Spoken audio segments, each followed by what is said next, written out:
Hi, I'm Richard Karn, and you may have seen me on TV talking about the world's #1 expandable garden hose. Well, the brand new Pocket Hose Copperhead with Pocket Pivot is here, and it's a total game changer. Old-fashioned hoses get kinks and creases at the spigot, but the Copperhead's Pocket Pivot swivels 360 degrees for full water flow and freedom to water with ease all around your home. When you're all done, this rust-proof anti-burst hose shrinks back down to pocket size for effortless handling and tidy storage. Plus, your super light and ultra-durable Pocket Hose Copperhead is backed with a 10-year warranty. What could be better than that? I'll tell you what, an exciting exclusive offer just for you. For a limited time, you can get a free Pocket Pivot and their 10-pattern sprayer with the purchase of any size Copperhead hose. Just text WATER to 64,000. That's WATER to 64,000 for your 2 free gifts with purchase. WATER to 64,000. By texting 64,000, you agree to receive recurring automated marketing messages from Pocket Hose. Message and data rates may apply. No purchase required. Terms apply. Available at pockethose.com/terms.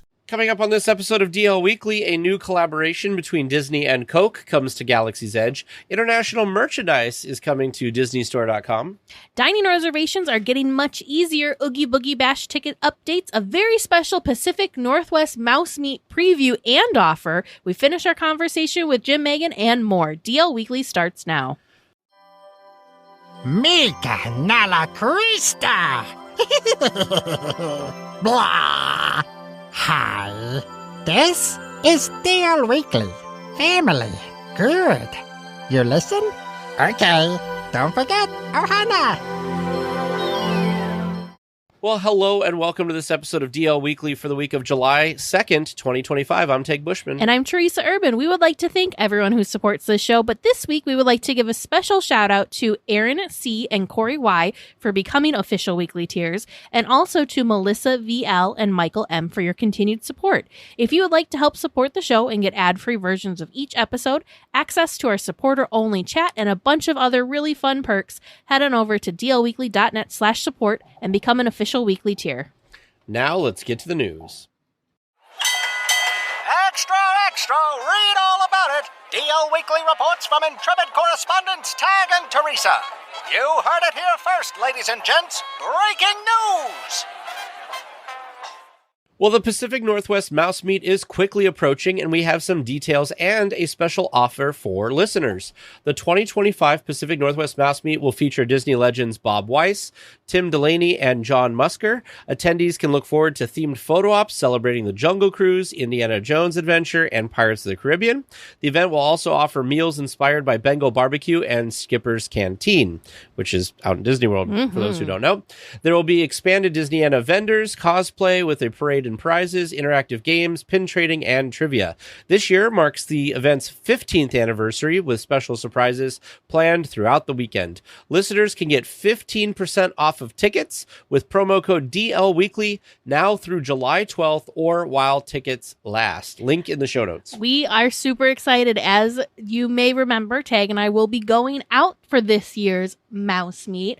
I was very fortunate and got to go to the 2023 Mouse Meet while Tag was vacationing and unable to attend. However, Tag has been anxiously waiting because I think you were very excited about my experiences. So you're like, what? I got to go check this out too. So last year didn't work because of dates with D23, but this year, this is the year DL Weekly officially will be going to the Mouse Meet. We're super excited. The guest speaker lineup is incredible. We've got starting off with Bob Weiss, which, I mean, he's an author and speaker, but he's the former president of Walt Disney Imagineering. I want to say we're actually reading his book right now in our supporter book club. And what is it? He worked for the company for like 40 years. Yeah. So tons of knowledge. His first project included, was it Tokyo?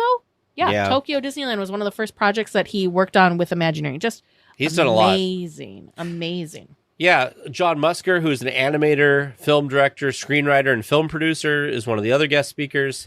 And finally, Tim Delaney, who's a former Imagineer and currently runs his own design company, Tim J. Delaney Design.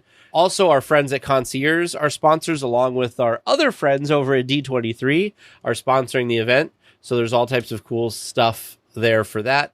Teresa and we're streaming to some of our supporters right now this episode live as we record it. We were just going over how cool this hotel looks for all of the different space that this takes place in. And it's just a really awesome experience. I'm very excited. We're also having a meetup. We are. We're having a Pacific Northwest Mouse Meet DL Weekly meetup. Say that 5 times fast. So what we're going to do, we're going to try and make it easy for everyone. So you do not have to have tickets to the Mouse Meet if you are in the Pacific Northwest and want to attend and come to our super fun meetup. But what we're going to do, we're making it easy for ourselves and for other people attending the Mouse Meet, is the Mouse Meet is going on Saturday, the 19th, from 10 a.m. until 6 p.m. After the Mouse Meet concludes, we're going to give ourselves a little buffer. We're going to say 7 p.m. is when our DL Weekly official meetup will begin. And we're going to do it right there at the hotel. So there is, inside of the Embassy Suites by Hilton, Seattle North Linwood, is Cascades Restaurant. They've got a wonderful menu of different appetizers and sandwiches and even like main dishes, and a great array of different adult beverages and just fun mocktail type things. So we're just going to be hanging out there. Like I said, trying to make it easy, make it a little bit more casual. So stop in, say hi, stop in and have a drink, stop in, have a meal with us. Whatever you guys are wanting to do. We are just super excited to be hanging out with other weekly tiers since we don't get up to the Pacific Northwest that often. But again, this is just outside of the official Mouse Meet. So if you do not have a ticket or are unable to attend, you can still come to our mini DL Weekly meetup. But if you're coming to the Mouse Meet and using code DL Weekly to get 15% off your tickets, you can hang out with us all day because this event is so cool in the fact that it's very intimate. So if you've been to something like D23 where it's like this massive, huge thing, you could know people there and never see them and never run into them because it's like you're in a city full of other Disney fans. Whereas this, much more intimate. So it's very easy to connect with other fans. I know actually the year that I first went, we didn't have an official meetup planned. We planned it during the day with weekly tiers that we kept bumping into and made a meetup and dinner happen, which was super, super fun. But this year we thought we'd actually, be a little proactive and plan something. So come to the meetup, come to the Pacific Northwest Mouse Meet. I know that I was pretty excited when Don emailed and let us know that he's extending this special offer for weekly tiers and DL Weekly listeners for 15% off their tickets.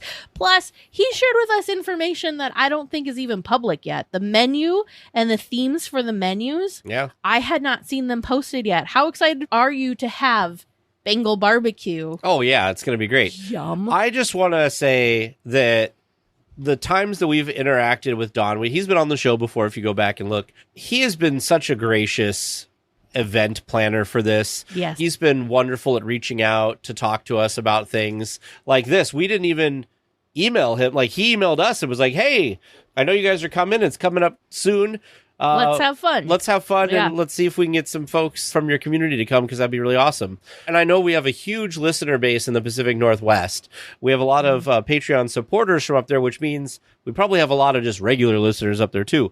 So great opportunity to come say hi. It'll be wonderful. Obviously, you don't have to be a Patreon supporter or anything like that. No, literally, yeah. If you are listening to this and you can make it, please come meet us. I wanted to say real quick because I got too fangirly about Bob Weiss, but you may be thinking, well, but who is Tim Delaney and who is John Musker? Well, John Musker, this is huge. He worked, like Tag mentioned, kind of on the animation side of things with Disney, but he worked on a couple little movies. Maybe you've heard of them.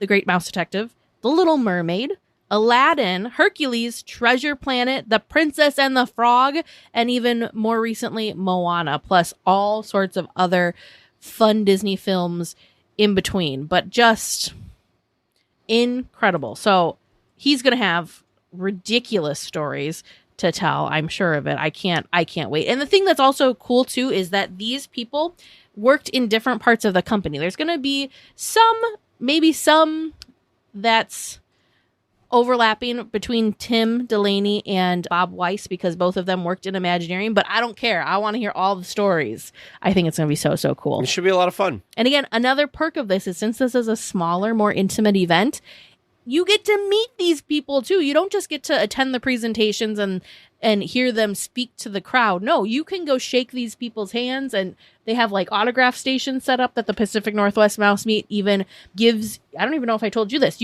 Each person gets, in the year I went anyways, gets like a card that then you can take and have those cards autographed by Is it like these folks. Disneyana where Kind it's of like a photo? Yep, it's a photo. Or sometimes they'll depending on the person, because they can set their own thing, but sometimes they're open to autographing other things or photos. Maybe there's a fee for those additional items, maybe not, but it's just really cool because you get to, again, meet these people that worked on so many things that we either enjoy in our homes or enjoy while we're at the parks. But yeah, it's just incredible. So we hope to see many of you there.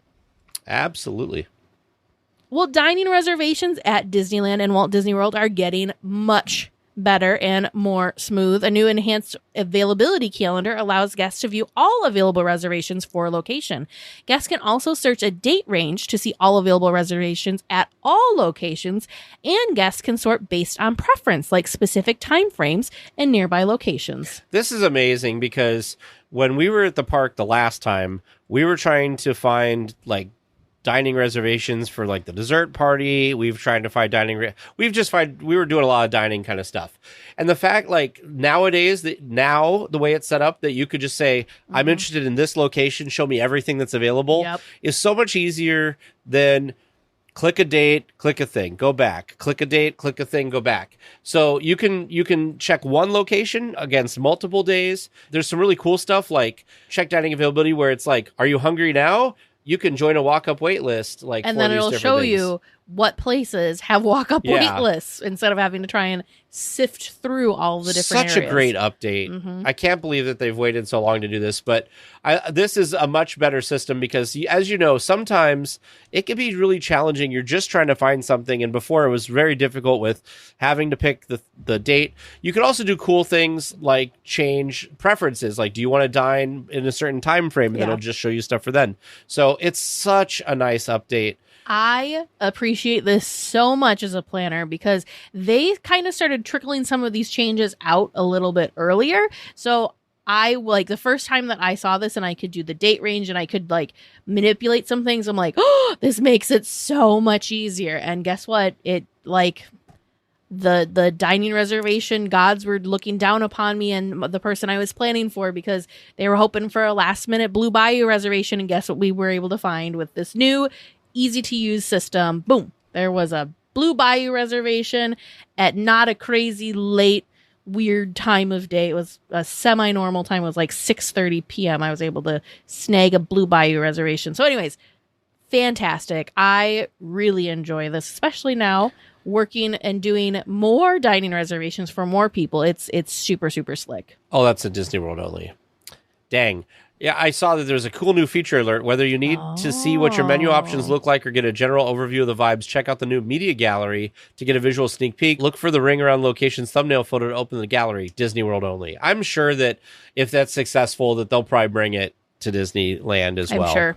So the other thing I wish Disney would do that is just kind of silly that has to do with dining that I wish they would do is on both. Like when you click view menu, I wish they would have pictures. Yeah. Because right now what you have to do is you have to go into the mobile order window to get the picture. Yep. Why don't they just have the picture on both? Because like I want to see what it looks like. That's a good question. They should do that. Yeah, my sneak is I always just pretend I'm mobile ordering if I'm not mobile ordering so I can see the photos. But if they have that, why would you? I don't know. I don't know. But you know what? This is a great update. This is. And I'll take it. Exactly. Well, as of July 1st, a popular attraction will no longer offer Lightning Lane. Pirates of the Caribbean is dropping support for the line reservation system, which should improve standby wait times and the sprawl caused by the longer, slowing-moving standby line throughout New Orleans Square.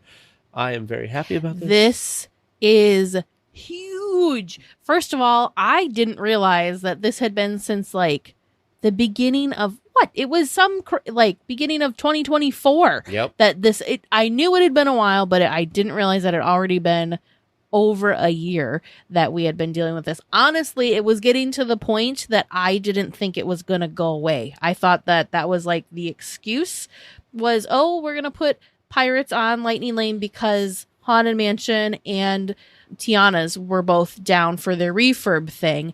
I thought they were just going to sneak it in as a permanent thing because, and you want to know why I thought that? We just saw a photo of it. They had themed scanners in there. I'm like, this doesn't feel temporary. Why did they make the little scanners themed? If this is it was a very long temporary, but I'm so excited because this is an attraction that absolutely does not need Lightning Lane. And in fact, Lightning Lane really, really hurts the flow of this attraction, which then with where this attraction is situated, like Tag mentioned, causes all sorts of crazy backup into New Orleans Square and into the land itself. And it's not great. So I'm very, very excited that this is in Yesterland. It's part of the past because they flipped the switch today as we record this on the 1st. And great move. Now, can we do the same for Little Mermaid over in DCA, please?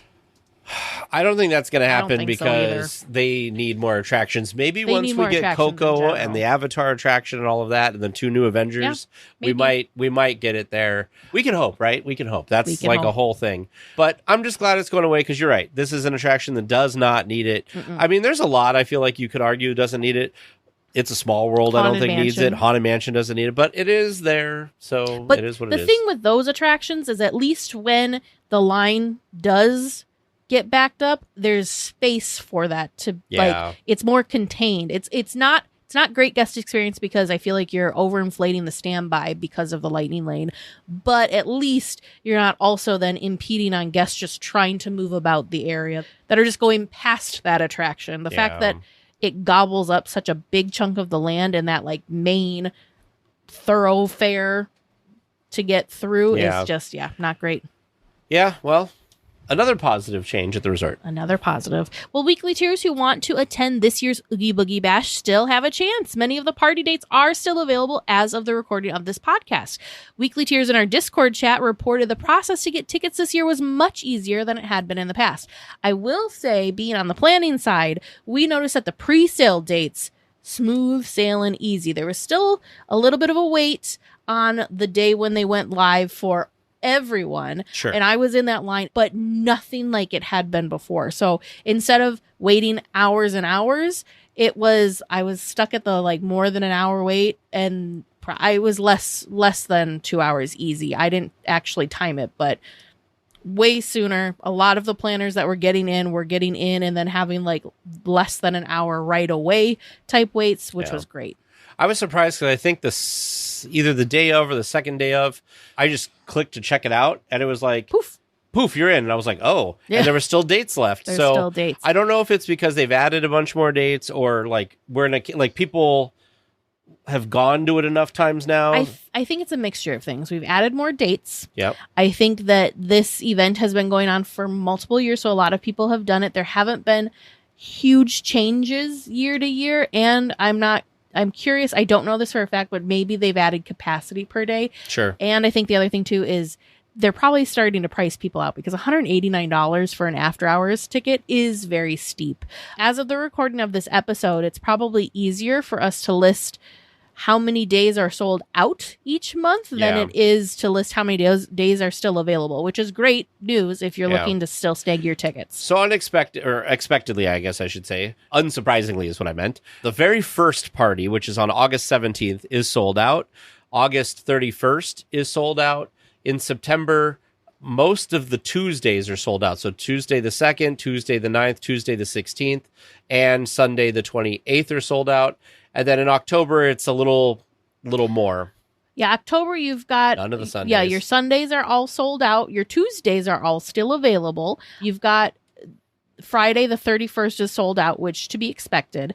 And then the first 2 Thursdays, the 2nd and the 9th, are both sold out. But you still have, 1, 2, 3, 4, 5, 6 party dates available in October. 1, 2, 3, 4.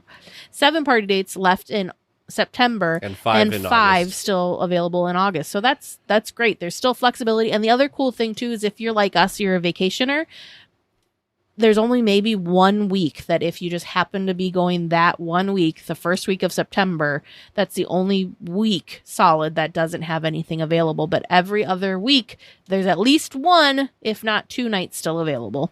Yeah. Yep. So I'm glad that, in a way, there's like the ticket process is a little bit easier. Yes. And that things aren't just immediately selling out, which is great. Mm-hmm. Well, last week we spoke about Kim Irvine retiring from Disney. During her retirement party, it was revealed that Kim and her mother, Leota Toombs, would be getting a window on Main Street. Getting a window on Main Street is one of the highest honors at Disneyland. The most recent new window on Main Street was for the Make-A-Wish Foundation way back in 2023. Yeah. That's been a while. This was such a amazing thing to come across in the news this week, because Kim has been a huge part of the Disneyland, specifically, legacy and making sure we keep the history and the experience alive, specifically, again, for Disneyland. And then the fact that she's got such strong family ties to the resort as well, with her mother being Leota Toombs. So I think it's really sweet that it's a shared window for Kim and her mom. One of the things is Walt actually installed this rule, is that you had to have retired from the Walt Disney Company to be awarded with a window. Obviously, they made an exception with Make-A-Wish. So that's why, that it was such a cool thing that happened at her retirement party. That was literally the soonest you could be awarded with a window would be at your retirement party, and they got it. So I think that's so awesome. I'm very curious where they're going to put the window. That's also part of the fun, is where are they going to install the window and what's it going to look like? I know. So there's some people who have windows that are not on Main Street. There's some windows. Bob Gurr's just off Main Street. What, is Tony Baxter? Somebody's got one in Frontierland. There's somebody's who's up in Frontierland. I thought maybe it was Tony Baxter. It's like a faux one. Oh, okay. It's not like a real. But what would be a really cool one, although it would be out of place a little bit, is it'd be really cool to put one of the windows of the Haunted Mansion or something. Sure. That would be really cool. Harper Goff is in Adventureland. Yeah, Harper Goff's in Adventureland. So I don't know. I feel like maybe, I don't know where you would put it in. There's Tony. Tony's just to the left New of the Orleans Square. the magic shop. But I feel like somewhere mansion related would be really cool. Well, even just New Orleans Square could work. Yeah. That's a good idea. I think it'd be really cool for her and her mom to be somewhere near the Haunted Mansion, which is, Kim obviously has made plenty of contributions to the park that is not the Haunted Mansion, but I feel like that's probably one of the things that she's most known for, is working, with that, and her mom being that. So it would be really cool, but we'll see. Christopher, they should give them a crypt. There you go. Prior to Make-A-Wish, I believe the last person that was awarded a window on Main Street was Dave Smith, and that was in 2022. Yes, I think that is correct. And of course, if you don't know who Dave Smith was, he was the founder of the Walt Disney Archives. I really like the placement of his window too, because it's above, I don't remember what that shop name is, but it's above the shop that's just next to Carnation Cafe, and it's kind of like a little bump out thing. Isn't that the future or here? No, that one. No, that's Carnation. That's Carnation. Other side. It's the Fortuosity shop. Fortuosity, is that what it is? It's the where the jewelry and all that stuff is. Yeah. I really like the location. Anyways, the reason I know that is because I was on hold with Disney Cruise Line and they played the Fortuosity song 100 times, and it reminded me of the shop there. I don't think I shared this on the podcast, but I want to share this on the podcast because since I brought it up. When you call Disney Cruise Line, their on-hold music has an interesting thing that happens. Have you had to call them and be on hold with them? Yeah, but not for a long time. So when you call them, they have Disney music that plays. Every time they pick up and put you back on hold, the music loop starts at the beginning again. Oh. So I had a Whole New World, and then Fortuosity, and then something else, and then a Whole New World, and then Thank You. Yeah. What can I say? Or You're Welcome. Oh, You're Welcome. Yeah. And then she picked up and talked to me and put me back on hold, and it started with a Whole New World again. And this happened the 2 times she picked up and put me back on hold. So anyway, just something interesting. That is funny. Anyway. Too funny. Well, a couple of attractions have returned this week. Pixie Hollow, which has been behind construction walls for a very long time, has finally reopened with Pixie Meet and Greets. The area is largely unchanged from the previous version, just freshened up. I'm a little disappointed. I thought we were going to get something major since it was closed for so long, but that's okay. Walt Disney's Enchanted Tiki Room also reopened this week with the courtyard opening before the attraction. The Tiki Gods have all been refreshed, with Tangaroa being completely replaced with higher limbs. Inside, the attraction feels brighter with new LED lighting, but some of the elements of the attractions are still not animated, as in like not working.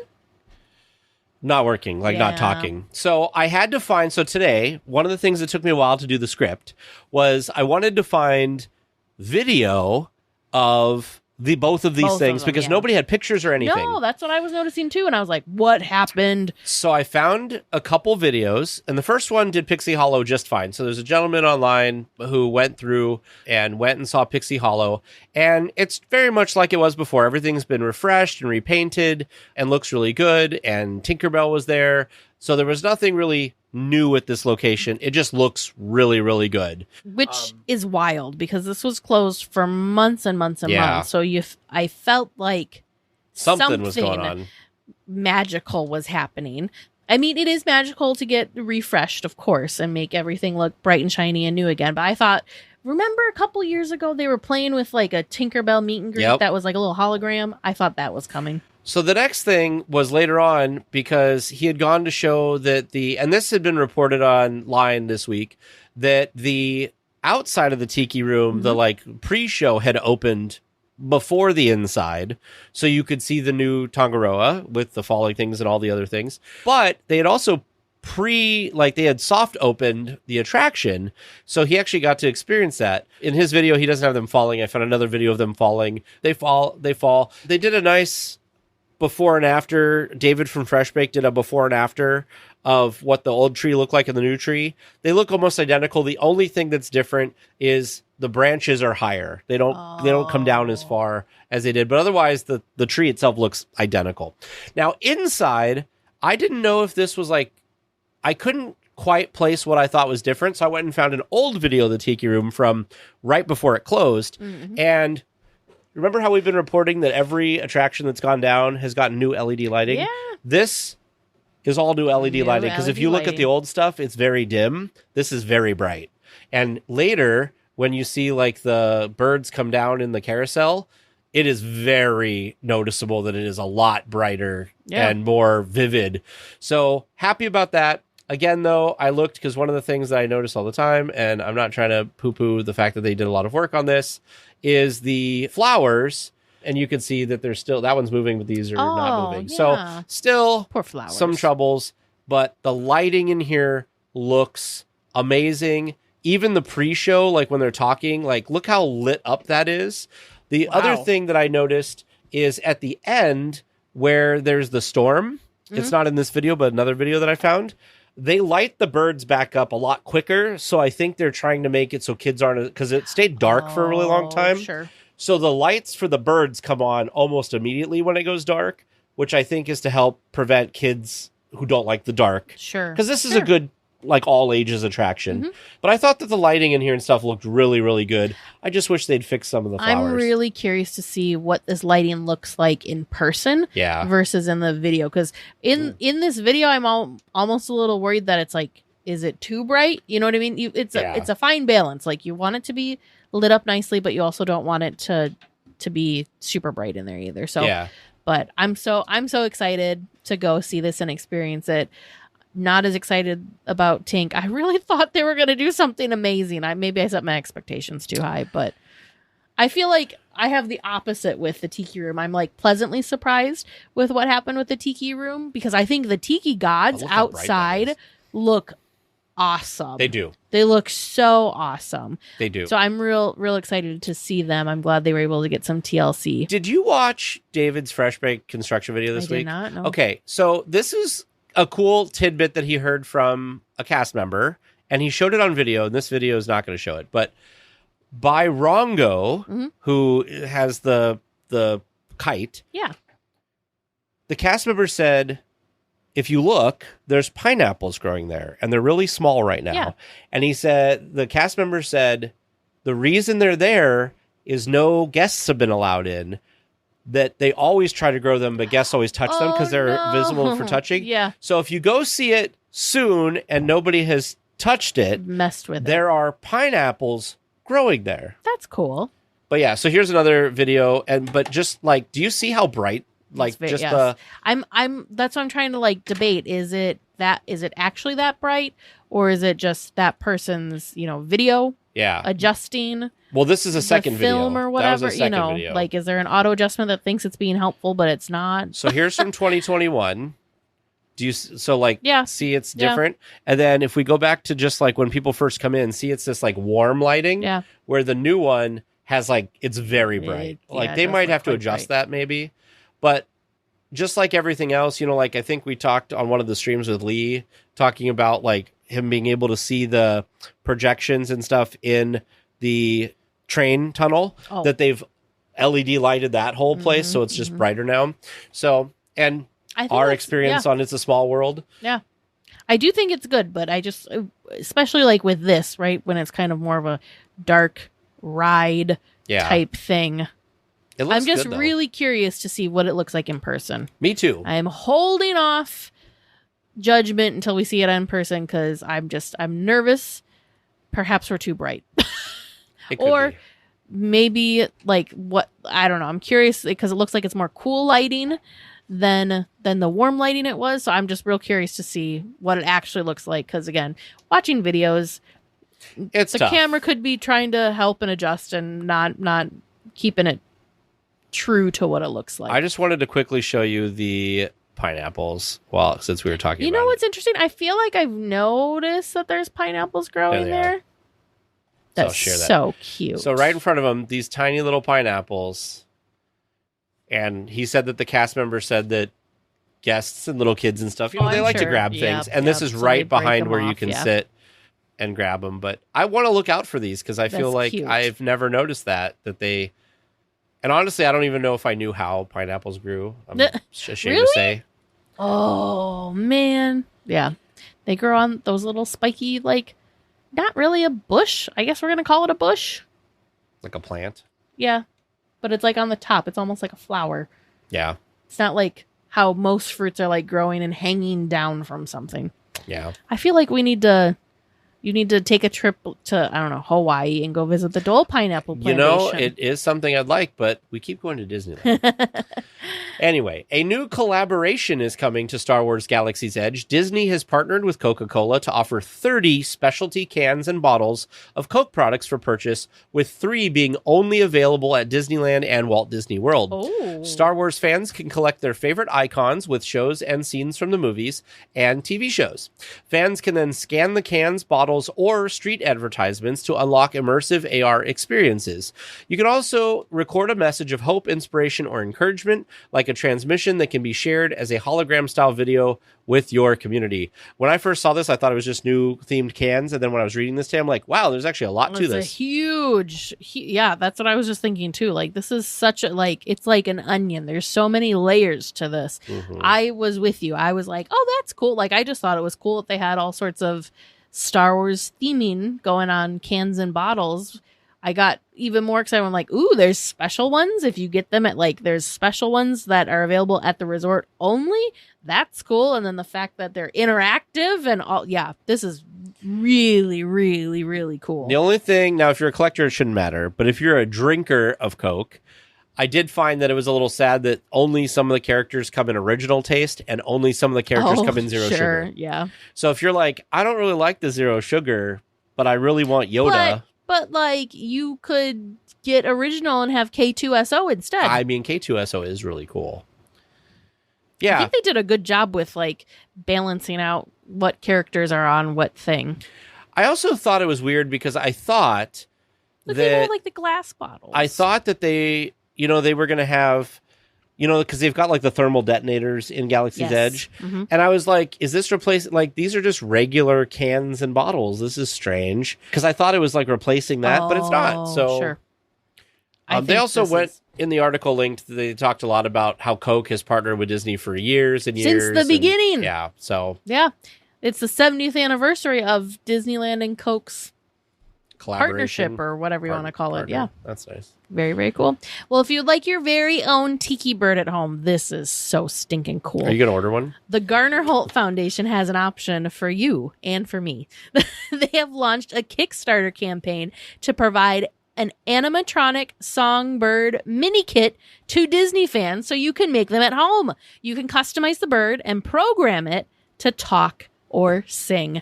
How stinking cool is this? So I just want to say real quick, every time, this just happened when we were at the Disneyana event, every time we hear Garner Holt talk about his shop, but also the really amazing things that he is doing to keep promoting creativity and the arts for like the younger generations, these kits are something that he had been doing for his STEAM projects that he has with kids. Yeah. Through what? Garner Holt Education Through Imagination is Yes. where he did this through. Yep. Yeah. So this has been something that has been doing like out in communities and such, but like geared towards children. And I'm always like, dang, like if I could, like, what a cool time to be a kid and be able to like do these things and get your hands on this kind of stuff and learn about things like animatronics at such a young age. Like, how stinking cool is that? And I'm just like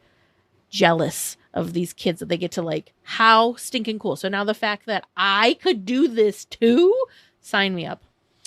I think this is really cool. I will say, just to give you an idea, like not to down it at all, because it goes to a really great cause. And if you could do this, I would highly recommend you do it. That there's different levels that you can support on Kickstarter. For $55, you can be an Animatronics Curious Explorer. So you'll get access to the Animatronics and Robots Explorers Club that gives you behind-the-scenes peeks, exclusive updates, and member-only surprises. The first one that you get an actual kit at is the $319 level, which is the early bird special for the first 75 people. They get the kit plus the digital bonus tips, advanced modification suggestions, and all of that stuff. Then there's one that's a $399 that you get to, the one gets donated to a child in need, and you get one. For $449, you receive the complete kit plus bonus tips plus full access to Garner Holt's Animatronics and Robotics Explorers Club. And then the top tier is $799 that you get a song kit for yourself and you get to gift one to a learner in need. Build your own bird while giving a young maker an incredible opportunity to learn, create, and explore the magic of electronics. This is amazing. So I just gasped because I went to look at the Kickstarter campaign. They have already raised over $38,000. That's awesome. With this. That is incredible. $38,000 with 105 backers. And there's still 25 days to go. So you still have just shy of a month. The project is only going to be funded if it reaches its goal by Saturday, July 27th. So Saturday, July 27th is the day you have to do this.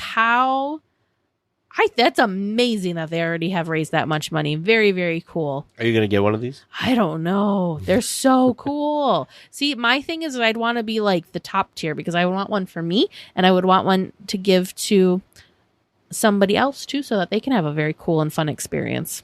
I just think this is so cool. Like, if I was a kid again, I mean, you don't have to be a kid to do this. No. But I feel like if I was a kid getting the opportunity to work with this stuff that Garner Holt and his foundation are doing to help kids learn about this stuff, this would be so amazing.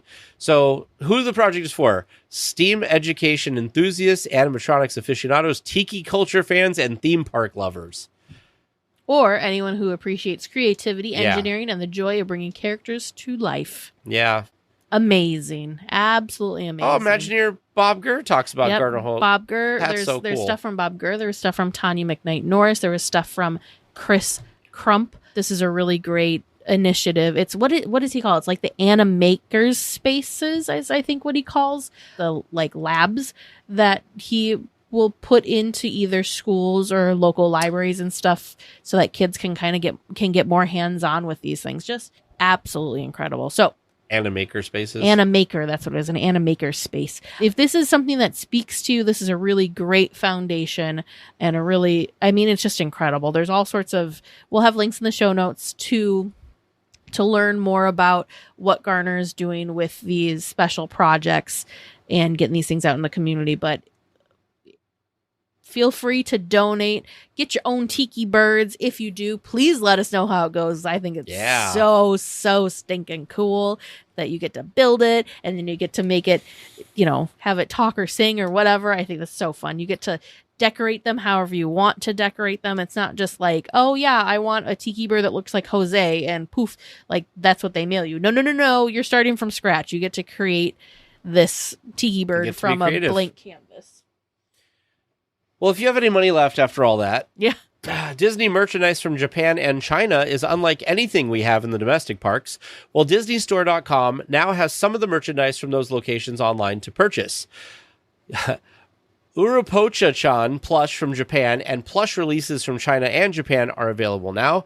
There are a lot of other categories of merchandise coming from China and Japan as well. Check out the link in our show notes to see it all. Disney Parks blog has a ton of these cute little things that are now available. I think it's so fun because like these, especially the stuff from Tokyo, was very, very like park specific, right? And difficult to get. Like you'd have to go there to get it because they weren't even necessarily like it's licensed, so it's not even necessarily Disney that's creating these. So I just love that these are coming and becoming more accessible because they're so stinking cute. I feel like it's about time. This is a great thing. You don't have to, you know what else? This is going to sound really weird. This makes me also very happy because it also like squashes resellers. So the only way to get this would have been to go to the parks yourself or to purchase it online from somebody who did purchase it from the parks, and who knows how much extra you're paying to get it that way. So I think this is a really great thing to bring this merch to people who aren't able to make the trips out there themselves. Well, and I don't understand, Disney parks in the US share a lot of merchandise between both coasts. Why not have some of these things also come over here and make some agreements with some of those companies? Because I feel like, especially like Tokyo stuff, they have such amazing, some of the things I've seen come from those parks has been really cool. Now, we have seen some of it, like Lunar New Year this year, there was some stuff that was from over there. But like some of these There's things, been some stuff over in the storybook shop. I don't remember what that new shop is in downtown Disney. Storybook Boutique. Yeah. It had some stuff too. So it's so adorable. Very, very cute. These are very cute. Yeah, and they're just releasing more and more stuff, it seems like, on there. In the words of Gennaro from Jurassic Park, we're going to make a fortune with this place. Like, they're going to make a fortune with this stuff. Yes. So.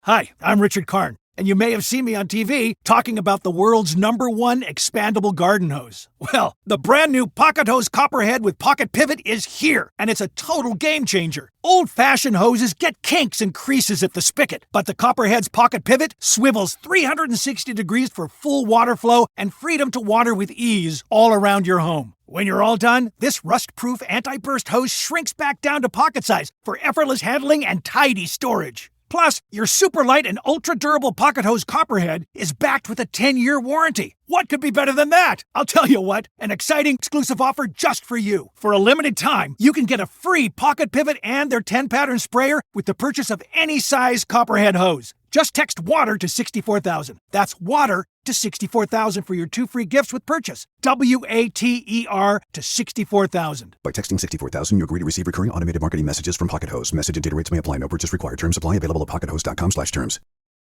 I am Groot. What do you mean you're hungry? Kraglin needs those pots for the rehydrator. We don't have time for snacks. I am Groot. Were you talking to Tag and Teresa again? How'd they even get a hold of you? I am Groot. Fine. 1 snack. That's it. I am Groot. No, I haven't seen any churros. You gotta talk to Vern. And stop smiling. Well, this week for Snack Chat, we are finishing up our drinks and cold brew reviews from the previous trip. Because if you remember from last week, we talked about a lot of cold brews and a lot of couple drinks. Yep. So what do we got this time? So this week, so for cold brews, we're still in Disneyland. We already talked about the honey cold brew and the tiramisu cold brew last week. However, we as in me, also tried the beignet flavored cold brew over at Tiana's Palace. I really, really enjoyed this one. This was, I didn't get like a strong flavor of beignet. Like it didn't taste like liquid beignet with some coffee in it type of flavor. It was subtle. It was a subtle flavoring, but I really enjoyed it. I thought it still had a lot of good coffee flavor with the actual like flavor. Very delicious. I gave it 4.5 out of 5. Another one that we tried was over at Jolly Holiday. It was the toffee nut cold brew. Again, this one was a miss for me. I rated it 2 out of 5 because again, something about the flavoring for that one again it tasted very fake and almost chemically, and it was just not enjoyable. Again, toffee nut cold brew over at Jolly Holiday. That was a miss for me. So I would, if I were you, I would skip it. Drinks though, what did we try for drinks, Tag? I tried the mint julep bar one that was the passion fruit mint julep. And for me, like I'm not a huge mint julep fan, just it's too like tart for me usually. And I think I felt the same way about this one. It was a little bit sweeter than usual, but it was like, nope, you can have that one, Teresa. Yeah, I enjoyed it. I rated it a 4 out of 5. I also am not, I don't enjoy classic mint juleps, but I like the flavored mint juleps. So that's my opinion on mint juleps in general, but I really enjoyed that. I gave it a 4 out of 5. Over at the refreshment corner, we tried the Fun Punch, which this was exactly what I thought it was going to be and what I wanted it to be. It tastes exactly as described. It's Fanta orange mixed with pineapple, orange, and lime juices with some grenadine. It was I'm having a moment. Very refreshing. When did we get this? Because I feel like I would have wanted to try this, but my brain is not remembering it. I remember when we got that. I don't remember when we got it within the trip. It was kind of early. It was earlier within the trip. Do you have a photo of it? That was the first. Oh, we got it when you and I split. Hang on. That's why.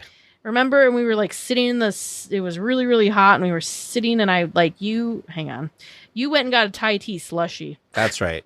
It was very good. It was very good. Did I taste it, though? Because I feel like I thought so. I did taste it, because that was when we were sitting at Jolly Holiday, right? Yep. Yeah. So, well, apparently that tells you a little bit about it that I didn't remember it. But I think what happened was I thought it was good, but my Thai tea slushy was the thing that I was like obsessed with. But yes. Just from a standpoint of the ingredients, it sounds really good. It was very delicious. Highly recommend it. I'd say that was 4.5 out of 5 as well. Back in Toontown Cafe Daisy, we tried the Miss Daisy, which was lemonade and blue cotton candy syrup, topped with blue raspberry gummy rings.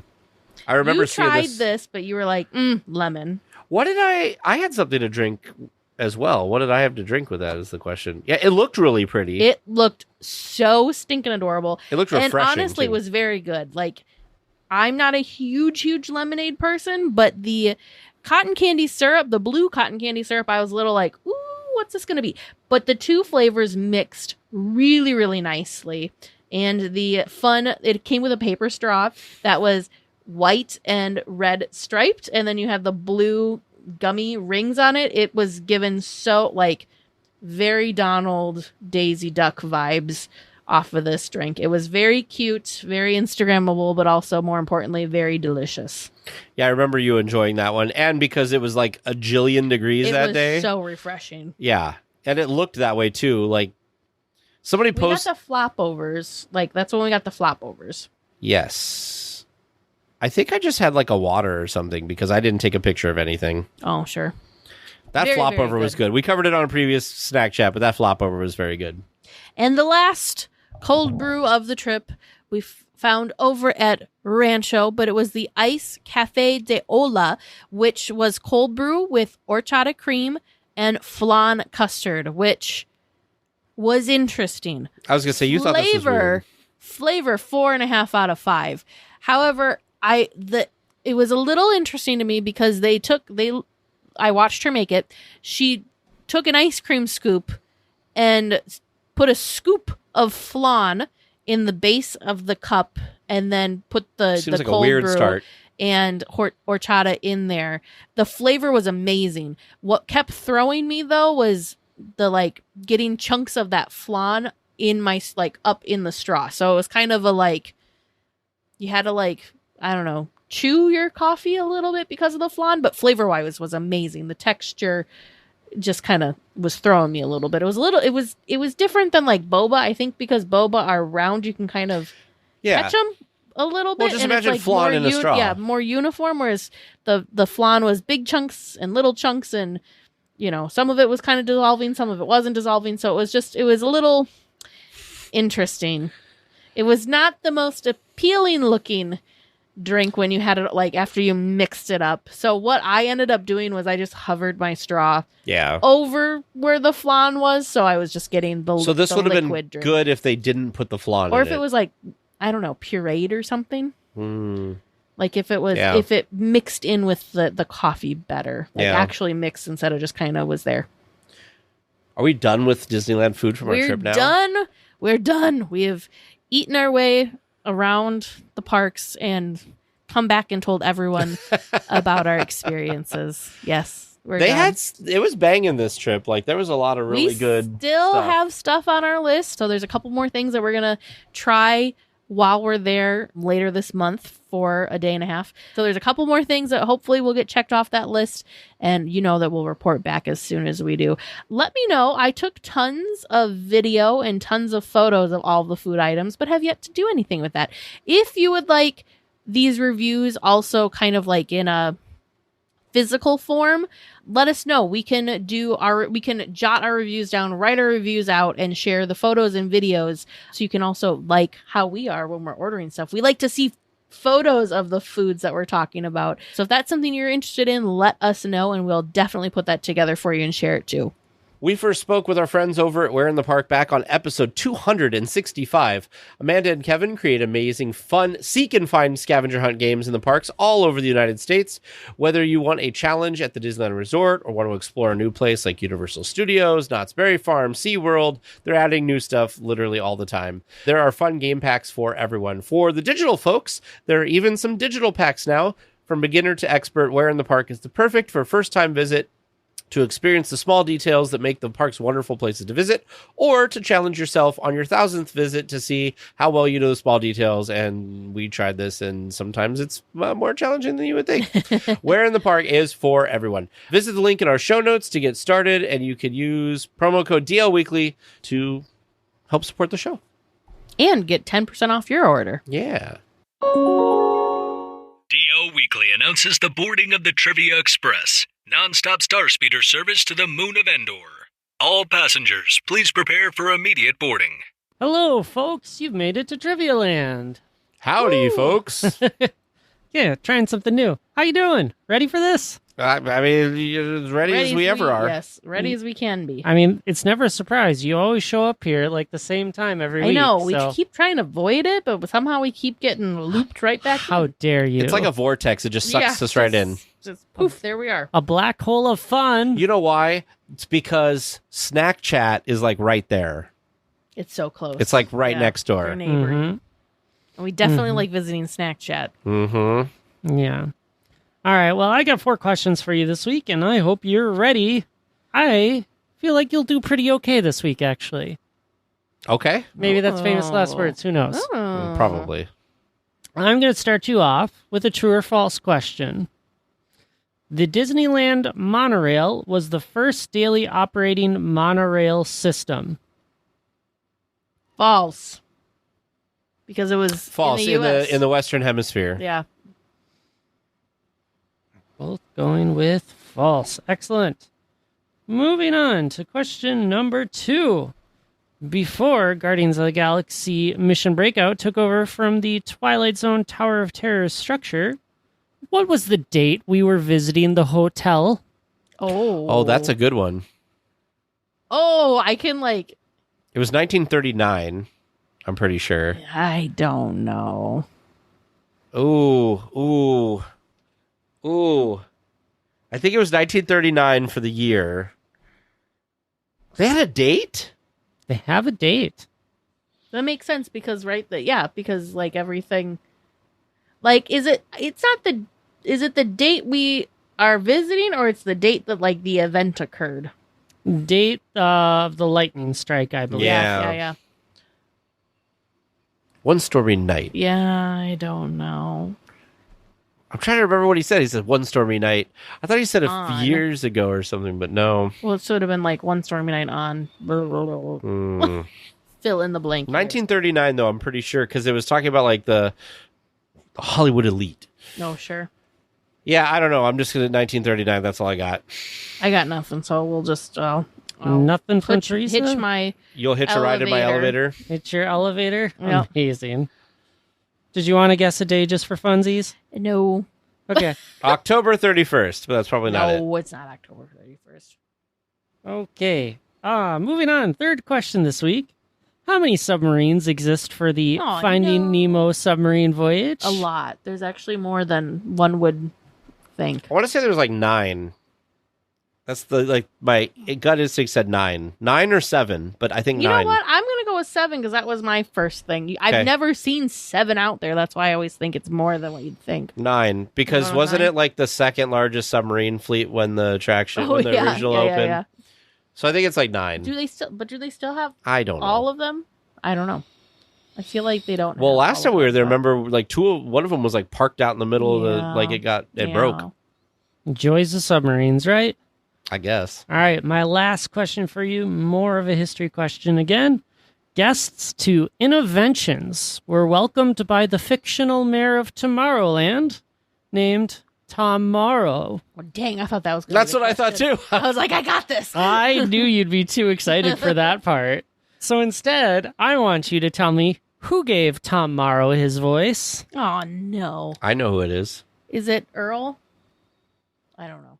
Robin Williams. Oh, I never got the pleasure of meeting Tom Morrow. Because he looked like Robin Williams in a lab coat. It was an animatronic. His face looked like Robin Williams a little bit, and then he was in like a clear lab coat that you could see all of his animatroniciness. Yeah, nope. I never got to experience Innoventions. So this is funny. So when it was Innoventions, you waited. The building would turn for you to get into it. Oh, that's cool. And then he'd give you like a little pre-show, and then it would end up at a spot where you could go in. But you could also, I learned this after sitting through the spiel like 18 times, that you could literally just turn around behind you and walk right into the exhibit. But where's the fun in that? Then you don't get to hear from Tom Morrow. When you've heard the same spiel like 17, 18 times, you don't need to hear from Tom Morrow anymore. You don't complain about sitting in Walt Disney's Enchanted Tiki Room, going through the primeval world, great moments with Mr. Lincoln? I don't see those that often, James. I mean, I didn't see Imagineering or Innoventions that often either. 18 times. Anyway, just saying. Well, 4 questions quickly done and accomplished. Hopefully you two are feeling pretty good. Listeners at home, feeling the same? Well, we get our answers, like always, after our discussion topic.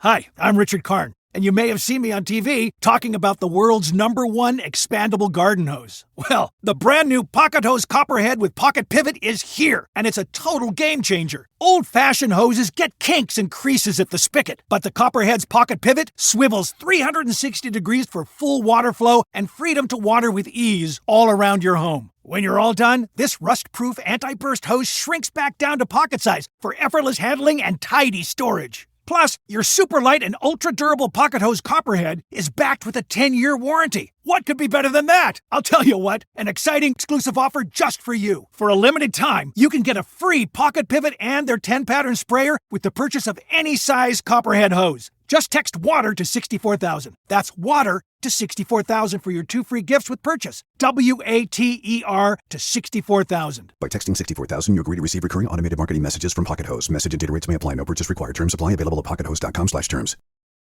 For this week's discussion topic, we are continuing our conversation with Jymn Magon. So when you're writing these shows, we'll just talk about the ones that you've done up until this point. So up until Tailspin, was there a character or something that kind of really sticks out that you really were proud of, or something that just really, like a really strong memory, maybe from an episode or something?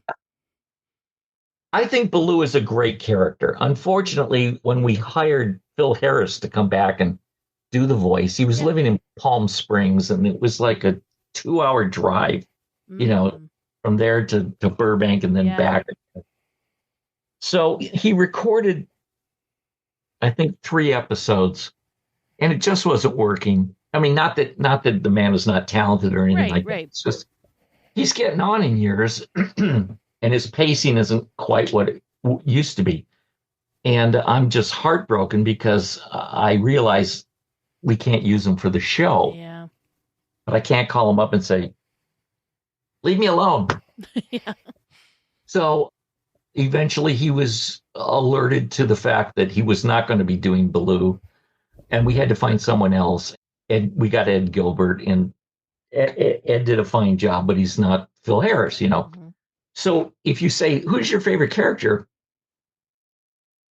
Oh, well, I think Baloo's great, and I would have loved to have had Phil Harris doing the voice. Mm-hmm. But oh God. All right. Sorry.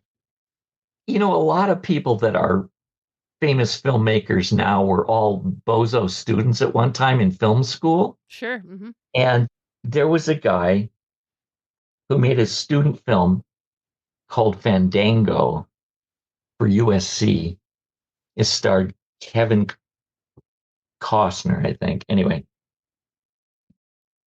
And in that movie, and someday you'll get a chance to see it, and you'll say, oh, Jim mentioned this. There's a scene where they decide to stick. Who was the tough kid from Breakfast Club? Oh, okay. Anyway, Emilio Estevez. No.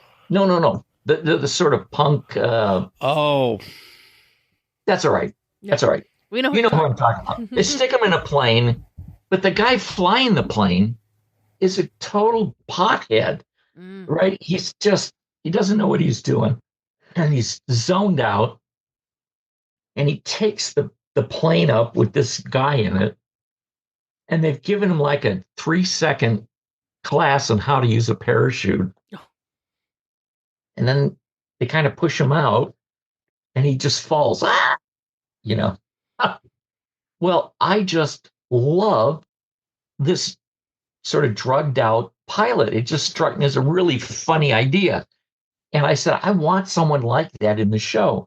So we ended up creating a character named Wildcat, who is their mechanic. And Wildcat is, he can't put 3 words together correctly, but he knows everything about mechanics. Mm-hmm. He couldn't explain it to you, but he just does it. In fact, one of the gags was, I think it was in the pilot. Somebody says, why did you hire this guy? He's a burnout, Mm-hmm. And Baloo picks up the phone and he smashes it to pieces on the desk. And he says, Wildcat. And Wildcat comes in. He says, I don't know. The phone's not working. Oh, okay, I'll get on it. He puts the thing back together and it rings and it works, and it's like, how did he do that? We don't know.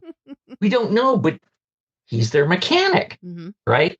And I thought he was a lovely character. So he is a fun character. It is quite the colorful, unique bunch that somehow make this operation take flight. You're right. Yeah. You're right. We had a gal that was working there whose father was a pilot. And we were talking about how fighter jets now can come up behind other jets and refuel in midair, right? Yeah. I just thought, that's a great idea for a story. What if you don't want to land your plane, but you need fuel? Why don't we stick some gas stations up in the sky, right? And, you don't wake up in the morning and say, gee, I hope somebody talks to me about something that's going to spark right, yeah. an idea. But that's just sort of what happens. So Too fun. Okay, now to finish off, after that, I worked on Goof Troop, You got to play with some big players now, not just Yes. the B squad, as they were Right. calling it. The other And ones. after that, we started to create a show called Duck Days, which got changed to Quack Pack.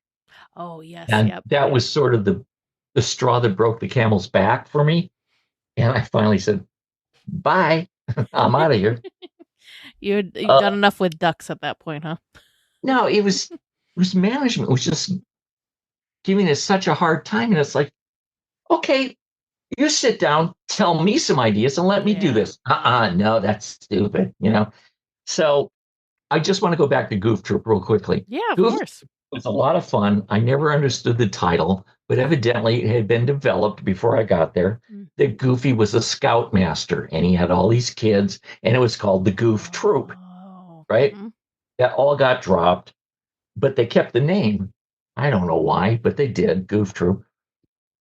And lo and behold, I'm now creating a sitcom starring Goofy and his son, who are living next door to Pete and his son. And it was just like, how many different ways can we screw up Pete's life, and after I did 65 of those, lo and behold, Jeffrey Katzenberg says, I got this idea, and it might be a special for TV.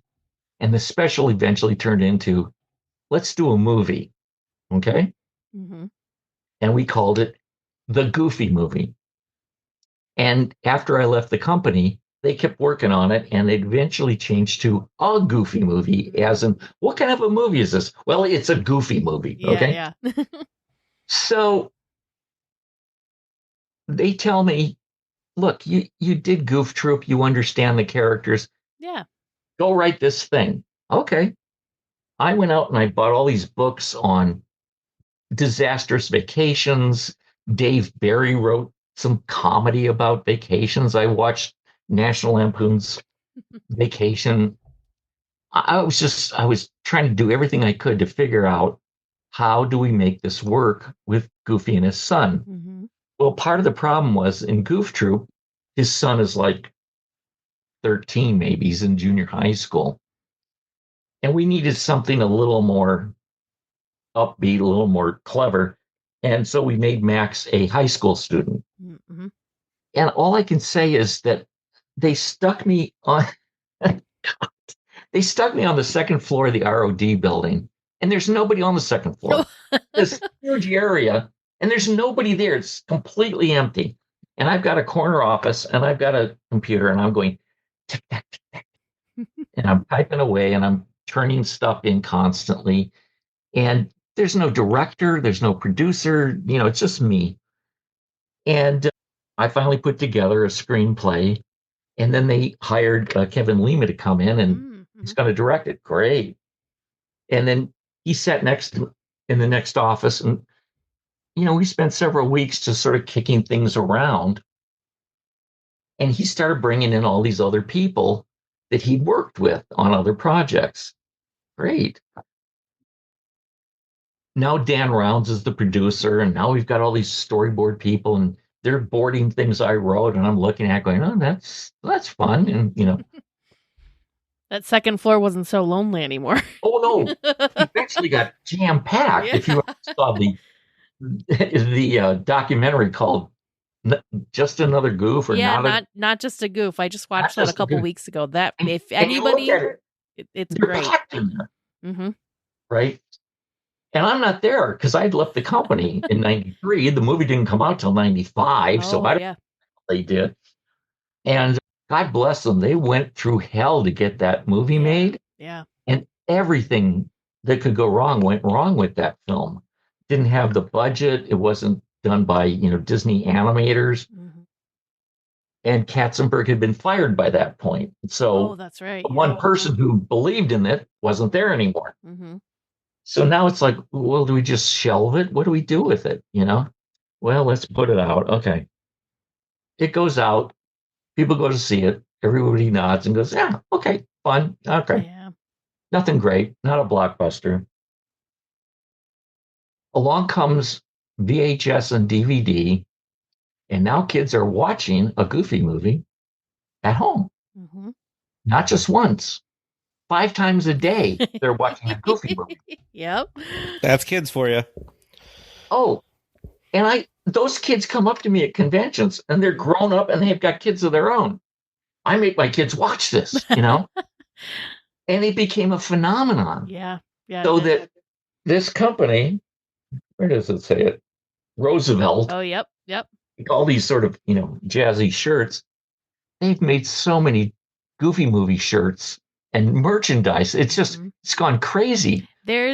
So we can tie it back into Disneyland. I don't know if you've been to the revised Toontown. No, it doesn't tie into Disneyland, sorry.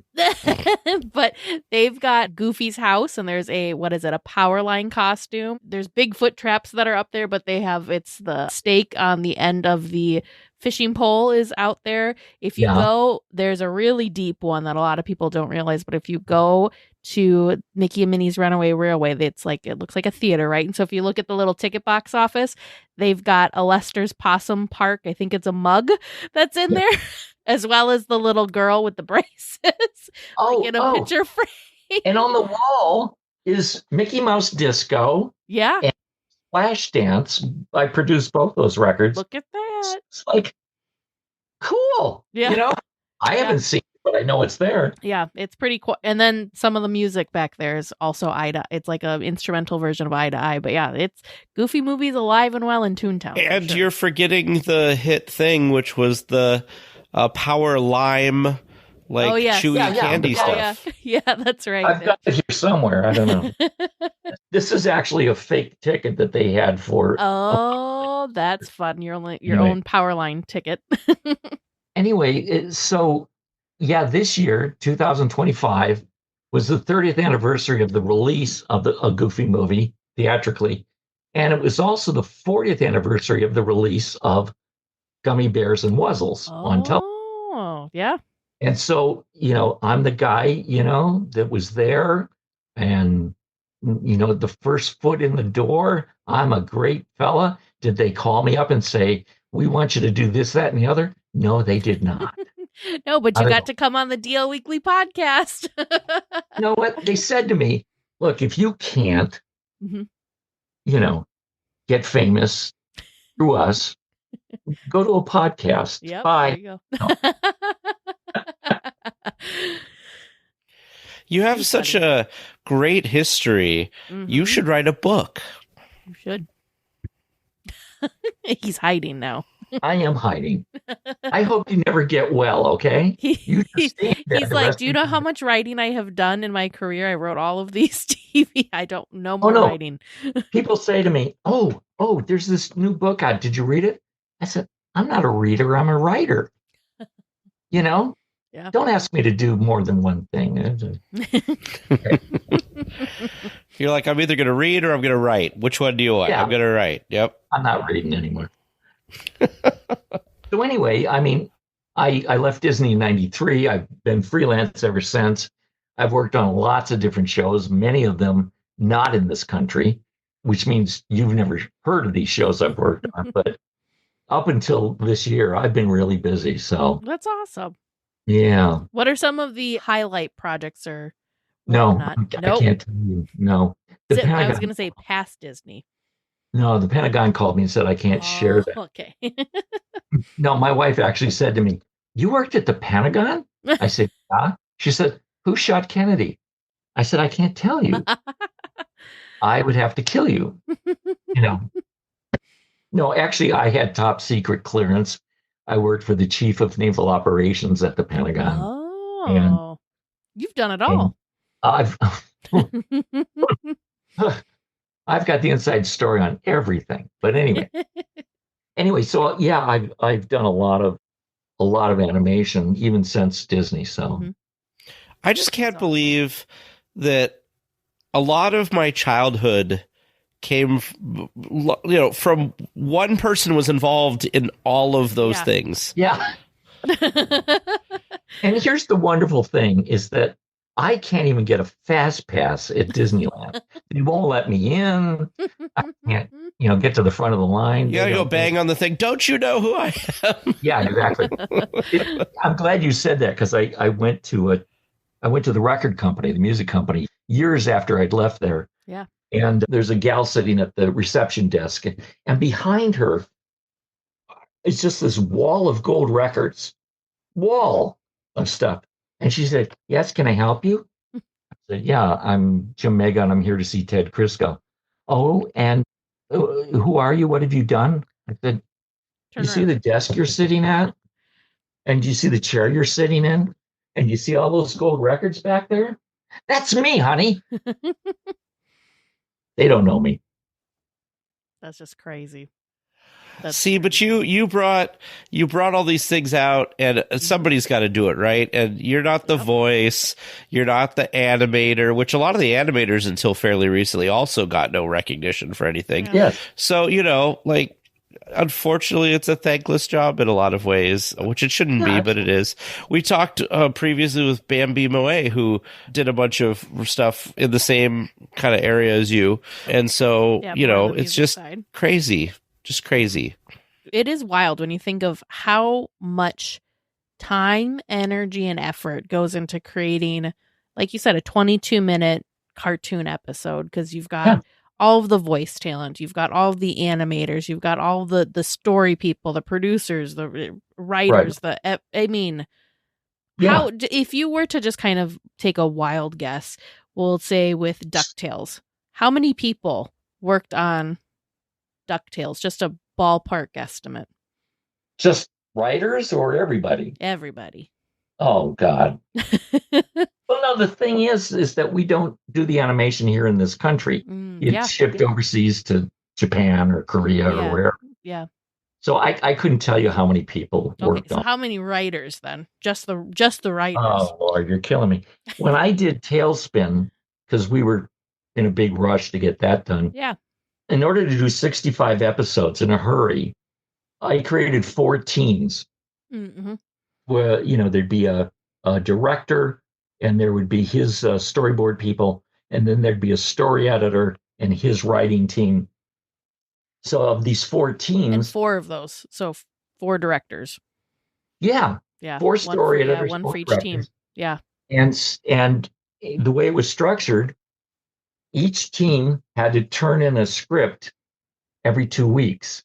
Wow. So 2 teams would turn in their stuff, and then the next week, the other 2 teams would turn in their stuff. Sure. Mm-hmm. Original 2 teams would then turn in their next bunch. Mm-hmm. And, it was a year and a half of craziness.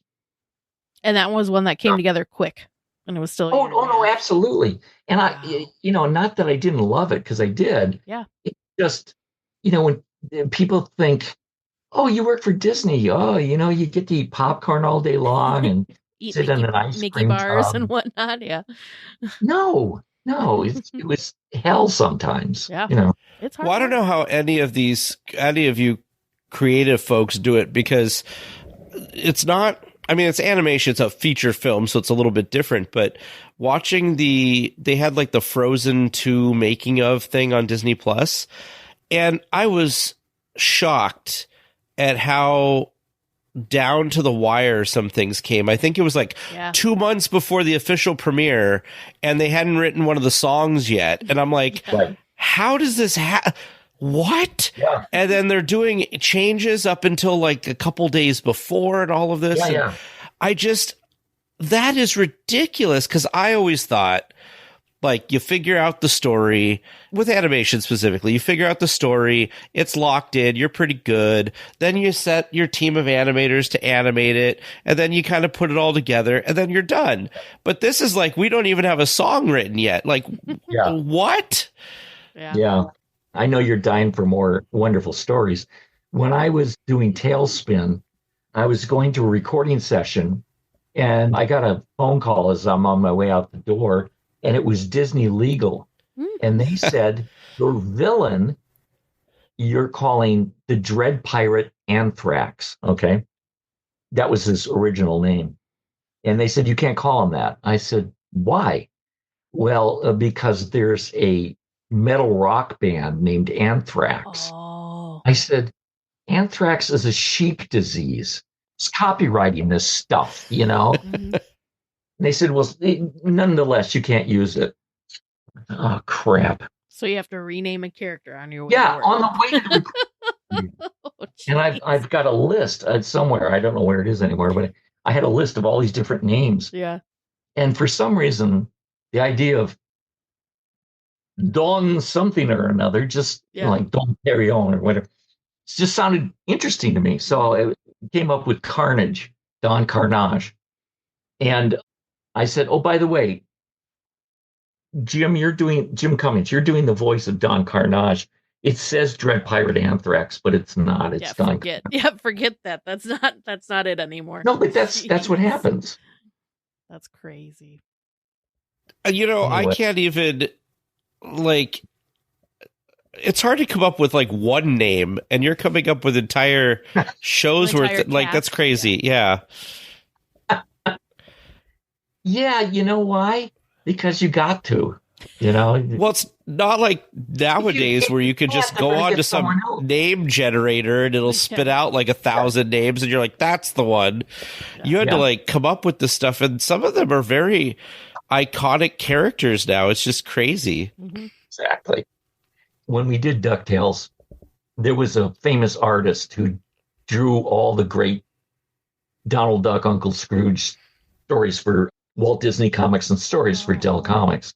His name was Carl Barks, and he created Uncle Scrooge, the Beagle Boys, Gerald Gearloose, Magic and Dispel. He created all this stuff, the number one dime, and it's like, bless his heart. He's working on his own, in his garage or somewhere. We just picked up all that stuff and said, we're doing this. Yay. And nowhere, if you ever watch DuckTales, do you ever see the name as created by Carl Barks? Oh, sure. Why? Disney says we own all that stuff. We don't have to say anything. Mm-hmm. When I finished the first season of Gummy Bears, we had an actor named Bill Scott. Bill Scott was Bullwinkle, and June Foray was Rocky. And I used to love Rocky and Bullwinkle when I was growing up. Loved it. Now it turns out, I'm in charge of them now. So I've got Grammy Gummy over here, and I've got Bill Scott doing Ruffy Gummy, Sir Tuxford. I don't know. There's another character he did. And it's like, wow, this is crazy. I went away for Thanksgiving to go visit some in-laws, came back, and everybody's kind of moping around the office. I said, what's wrong? And they said, Bill Scott died over Thanksgiving. Oh God. Yeah. No, we got to recast all those characters, Mm-hmm. So you do what you can. Yeah. And the thing that's kind of amazing, and we were talking about this before with Blue specifically, is how talented these voice actors are that you wouldn't know it's not the same person necessarily unless you're trained to be able to tell the differences. It's incredible. Yeah. Because think of like Mickey Mouse. I mean, obviously Mickey Mouse is going to continue on, and there's been countless people that have voiced Mickey through the years. He's changed, of course, but you can't always like pinpoint this is when it switched. It's wild. I did Mickey's voice, so did you? Yeah, on a couple of records. There you go. Look, see, there's another voice of Mickey Mouse. No, but here's what's interesting. If you've worked with a voice person long enough, you start to sort of hear their inflection. Sure, yeah. So, I'll listen to a commercial and go, oh, that's Corey, Yeah. I never knew this, but when you watch this classic, iconic film called Back to the Future, the first voice you hear is a radio announcer, right? That's a guy I used on a lot of my records, Tony Pope, and it's like, there he is, The guy that plays Launchpad McQuack is the one who says, we don't need to see, these aren't the droids we're looking for, carry on. What? That's so cool. There's so many cool voice actors that have done things. We have one of the folks that, he does a lot of our transition stuff for the podcast. He's a listener. He just loves sending us stuff. Andy Mack. And he's just a great voice actor. Like he's done all these Disney things for us. And it's crazy hearing his stories. And of course, there's really famous voice people like you mentioned earlier, like Jim Cummings, who was just like, is like the king of voice acting, right? Like, he's just amazing. Of things that he's voiced and the range of characters that he's voiced to is just wild. Jim had worked on a live action show called Dumbo Circus, where they had people in costumes and then they did voiceovers for those characters. And I forget, he was playing a monkey or something on the show. But I don't think he'd done any animation. So when we were doing the first season of Gummy Bears, we had there were at that time there were 6 main characters, 6 gummy bears. And well, surely there must be others somewhere in the world, Once they were everywhere and then they disappeared. And so we wrote an episode where this bear shows up in a hot air balloon and lands, and his name is Chummy Gummy. And we cast Jim Cummings to play Chummy Gummy, right? And then at the end of the episode, because he's not part of the main cast, whoop, off he goes. We never see him again. And I was so impressed with Jim. And he came into the office and I said, Jim, you did a great job. You should be getting a lot of work, And he said, oh, yeah, tell everybody here that. So actually, I don't remember this, but he tells the story. He says, you walked me through the building and said, this is Jim Cummings. Use him in the show. He's very talented, Well, thank God nobody listened to me. No, seriously. I mean, the guy's, Darkwing Duck, and I think he played 2 parts in Tailspin. But anyway, it was just, it's crazy. It's one of those when you look his stuff up, you're just like, what? That character that is the same voice actor as that character? It's just crazy. Right. And he's done a ton of audiobooks where he does like all the characters. Oh. Yeah. That's not fair. Tell him that's not right. Okay. You have his number? Just call him right now. Just call him. I mean, I think between the two of us, you're more likely to have his number than I would.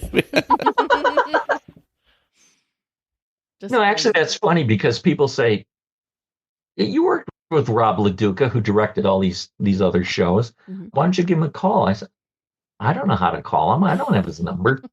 It's like, you're all best friends while you're working. And then it's like, who was that? I don't remember. Well, and then you just, time moves on.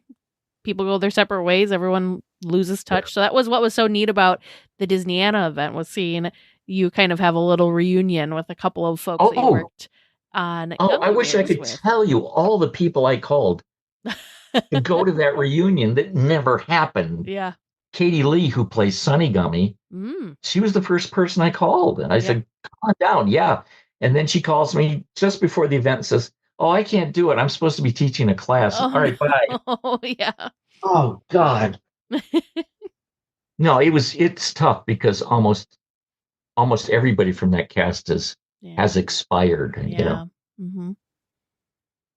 But it was still neat because it's just one of those, like, you guys all had that shared experience of working on a show, and you just got, you have and then you just, you move on to the next thing. So it's cool to kind of, be able to connect, keep connected with those people to kind of see what all they do. Cause like Corey, I thought that was so cool that you pointed out when he was joining the Zoom call that he also does voice work in the parks. And so, it's not just you hear his voice on these shows. It's also you hear him when you're visiting the parks as well, which is just. Yeah, absolutely.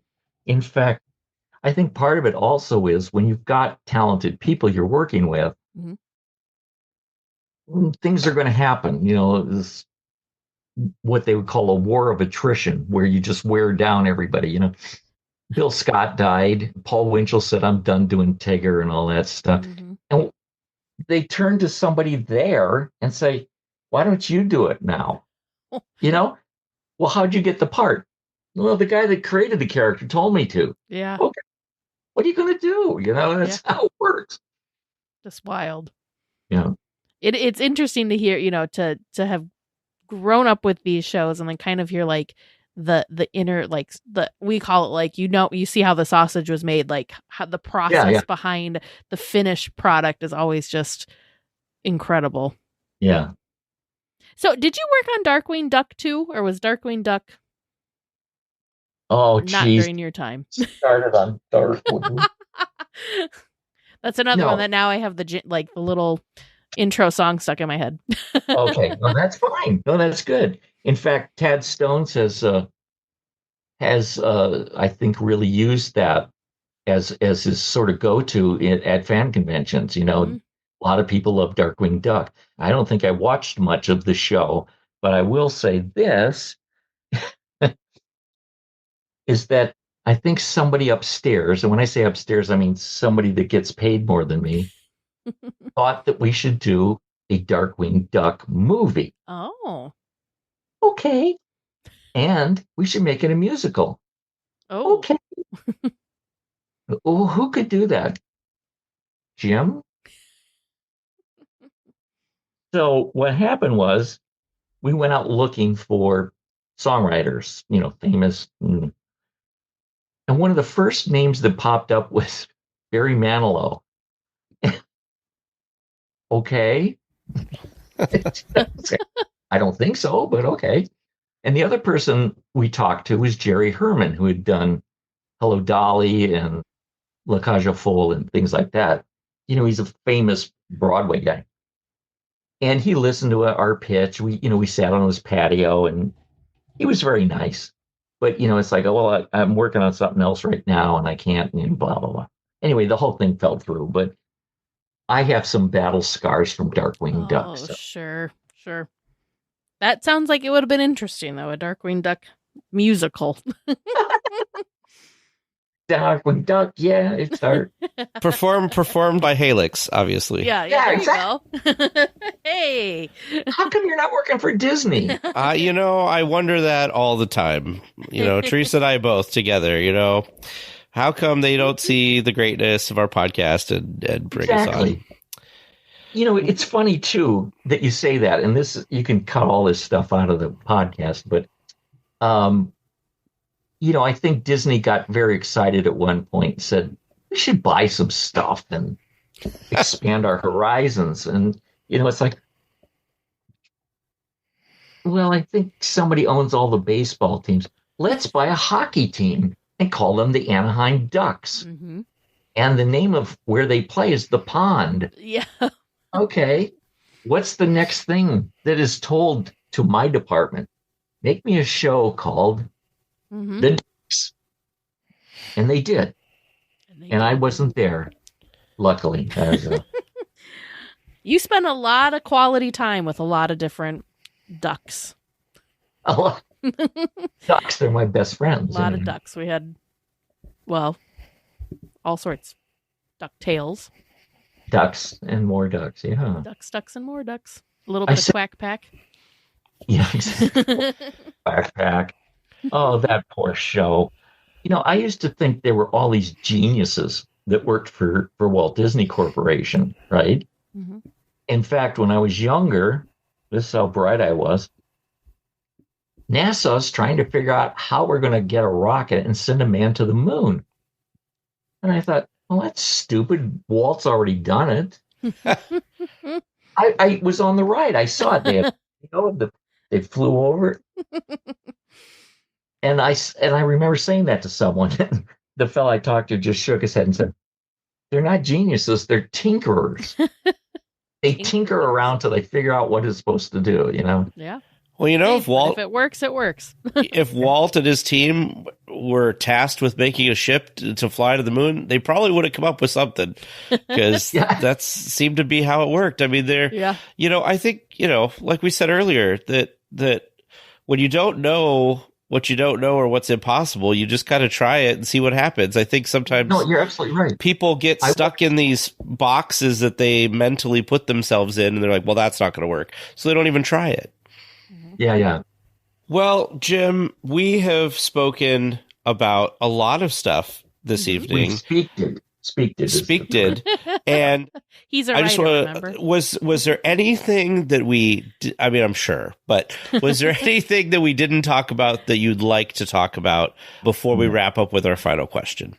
No, just tell everyone I want to be on their podcast. I want, you know, please hire me, you know, that kind of stuff. We will get the word out, Jim. Nobody, you know, it's like, what does a story editor do? Story editor is basically the head writer, the showrunner for all the stories on the series.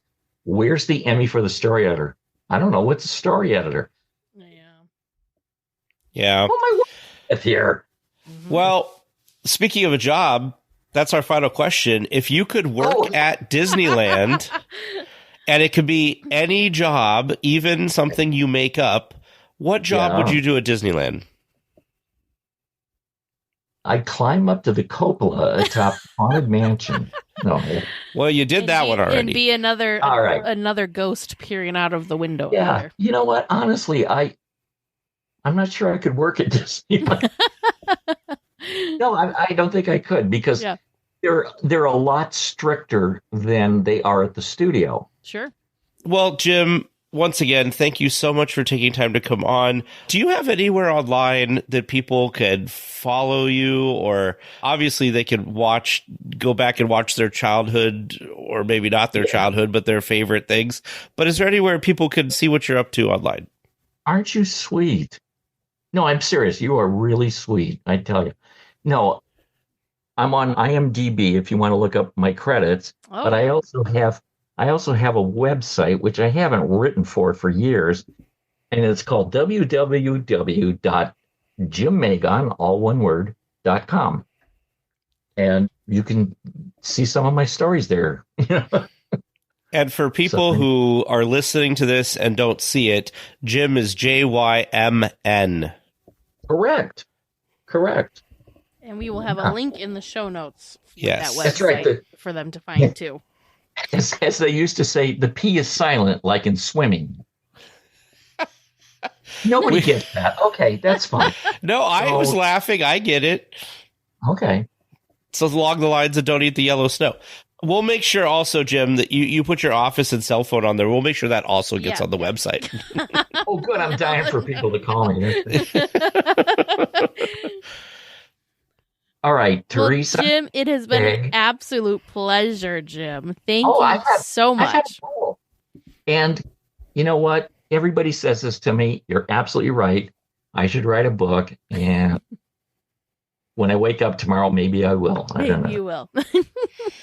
Thank you so much for taking the time to talk with us for the podcast. You're so welcome, and I really appreciate what you guys do. I'm serious. Thank you. But, I mean, who cares about Disneyland, really? You know? In episodes 222 and 338, we spoke to Debbie and Steve with Designer Park Company about their rope drop, park view, and single rider bags, and more that we use and love. If you've been wanting to get one of these park goer bags for yourself, you can use promo code DLWeekly to get 10% off your purchase over at designerparkco.com. Welcome back to Trivia Land, Chef. My name Raymond, and I hope them answers are bigger and better than this here back porch I got attached to me. Don't you know Evangeline and I wish y'all the best of luck. Well, hello and welcome back to Trivia Land. I am excited to talk to you about our answers this week. How are you two feeling? I'm curious. Curious, that's good. Oh, no. I was looking up Tom Morrow stuff. Tag. I don't know. We'll find out. No spoilers, Teresa. No spoilers. I was just trying to look to see what he looked like because I never got to meet the guy. Tragic. I know. Well, we got 3 questions before we get to that one. Question number 1, true or false? The Disneyland monorail was the first daily operating monorail system. You both said false, and that is correct. Exactly as Tag explained. First operating monorail system in the Western Hemisphere.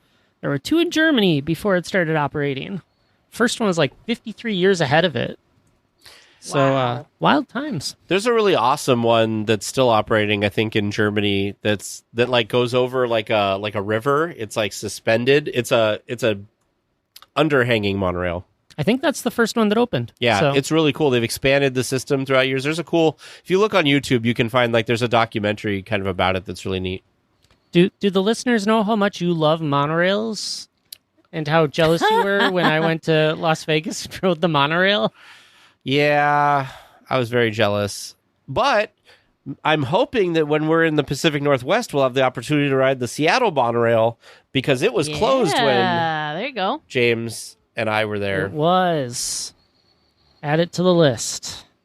All right, moving on to question number 2. Before the Guardians moved into the Twilight Zone Tower of Terror, what date did we visit the hotel In the original storyline, it revolved around a lightning strike, causing the group of hotel guests in an elevator to mysteriously disappear on October 31st, 1939. Holy crap. Boom! Wow. I thought that was a Hail Mary. Wow. Okay, good night, everybody. I cannot believe you pulled that one out of nowhere. Did he actually say it in the spiel? I don't know or remember him saying it in the spiel. Okay. Dang. There were a couple indications. You should go buy a lotto ticket. Very impressive. Third question this week. How many submarines exist for the Finding Nemo submarine voyage in Disneyland's Tomorrowland? You went with 7 and 9. Like usual, you two together have the right answer. It's 8. Of course it is. Yep. Most of them have been renamed twice since they started, except for the Nautilus. The only one to hold its name all the way through. Good job, Nautilus. So, yep. You can see all the names on the tops of the subs where, well, I don't know how else to describe on the top. You can see it. Yeah. There's a name for that on a submarine. There sure is. Not the mast. Hold on. I have to get this right. It's like opposite the spot where Parts the of driver's a submarine. standing up. It is the conning tower. Of course. I like how common you knowledge. slapped the table surely that's what it was. Dang. Lee got it. Lee conning got tower. it. Good job, Lee. Yes, and our last question this week. Innoventions welcomes guests with the fictional mayor of Tomorrowland, Tom Morrow, who gave Tom his voice. And in 350 or so times of Tomorrowland, I don't think Tag has ever been so confidently incorrect. Yeah, you fooled me. It's not Robin Williams. It's Nathan Lane. But see, you didn't jump on my bandwagon. I did for that not one. jump on the bandwagon. You're right. Yes, wrong comedian with a distinct voice. I will say that Chris P, that is in our live chat as we're streaming this, did have the correct answer of Nathan Lane. Good job, Chris P. See, you put weekly tiers together and you get a lot of right answers. Yes. You know what's interesting, which kind of I don't know. Now I feel like next time we ride Mission Breakout, we need to go search this out. Supposedly, there's a Disney urban legend that Tom is in the collector's office. Oh. Parts of Tom. Wow. That's sad. Yeah, parts of him. Parts of Tom. Like, here, look, this. There's like an animatronic face. Like Part that's of a like face? like stripped down. So it's like just the. That's at his office? Apparently it's in the collector's office. I don't know. We're going to have to look and see. It's rumored. Big warning. Sure. Rumored to be an animatronic head, allegedly from Innoventions, Tom Morrow. Yeah. Okay. One's Tom. Someone thinks that the other one's somebody else that was in Innoventions, but fair. Look at that. We two of your questions this week may actually be have a tie-in that we didn't even know about. Look at that. Who knew? Sometimes you just get really lucky. And sometimes it's thanks to the listeners that we get lucky because they have great questions too. And I know producer Vern and I love seeing them and asking them. You can send in any thoughts you have for questions. Just go to our website, dlweekly.net/trivia. Well, we will be back next week with more Disneyland news and information. Until then, go out and enjoy the parks. A special thank you to Sidell for editing the podcast. Please remain seated until the podcast comes to a complete stop and the doors have opened. Then collect your belongings, watch your head, and step carefully from the episode. On behalf of all of our crew, thanks for traveling with us, and we hope you have a happy and memorable visit here at DL Weekly.